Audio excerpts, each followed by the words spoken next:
It has been a rough week for airlines. A Boeing 747 had to circle back in Miami after an engine malfunction. You can see the flames coming off the left wing. Now, that plane did land safely.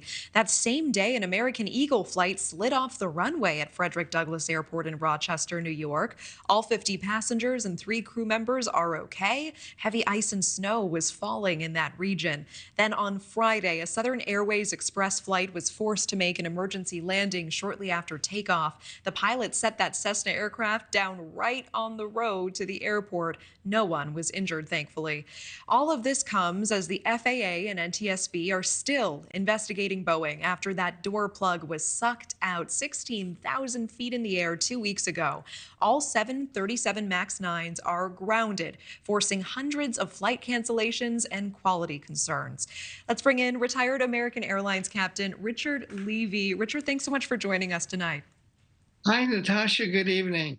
Richard, I do want to talk about the initial findings we're seeing in the Alaska Air investigation. The NTSB said that the airline likely wasn't negligent, but there were warning lights of slight depressurization leading up to the flight. What do you make of this? I make that, Natasha, completely, in my opinion, it is full disclosure. It's not, NTSB is not reported on it. But I am very familiar with the 737. I instruct on it at another major airline. And the light, that pressurization light that came on without having the facts, had to do with the pressurization, the auto controller. I don't want to get technical to your viewers, but if that had failed, there's 2 automatic controllers of the pressurization in a manual system. That's probably as far as and deep as I need to go. If one system had failed, there's another backup.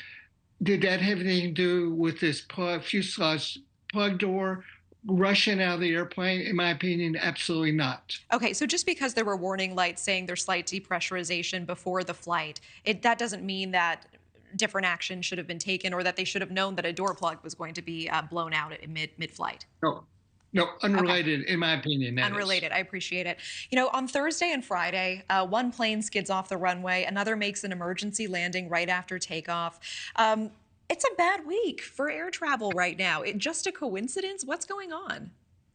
Just a coincidence, Natasha. Really is. Very quick. The 747-8 of Alaska, Atlas Cargo out of Miami had an engine fire based on the video that you and I are looking at and your viewers are looking at.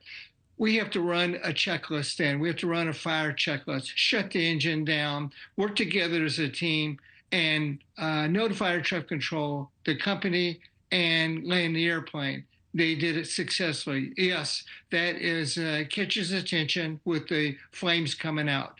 But we practiced that in the simulator. The Envoy was American Envoy airplane, of course, completely unrelated with pressurization or engine fire, had to do with ice on the runway. That's going to be investigated.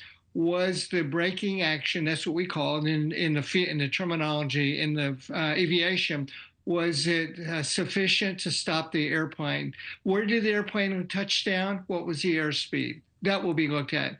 And then this airplane that landed there on the highway, they're going to, it's a single engine airplane, you can see. Fortunately, they landed on a highway or road. And again, that pilot did a good job. Yeah, and so glad to know that everyone is okay. I think that is the highlight that you're bringing to us. Captain Richard Levy, appreciate your time, and we'll be right back. Thank you for watching. Go to newsnationnow.com to find NewsNation on your television provider, and don't forget to click the red subscribe button below to get more of NewsNation's fact-driven, unbiased coverage.